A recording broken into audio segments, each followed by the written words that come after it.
These beans right here are the heart of our chocolate. We check every batch by hand before they head to the roaster. As you can see, the beans are reaching their perfect color. Next, they move directly to the grinding section.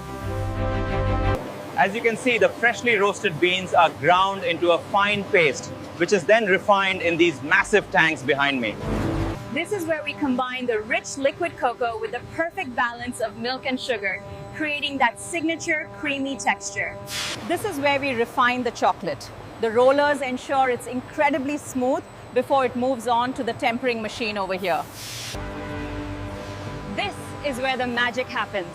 Bench cooling systems precisely control the temperature, giving our chocolate that As you can see, the liquid chocolate is poured precisely into the molds before moving down the line into the cooling tunnel. Welcome to the cooling tunnel.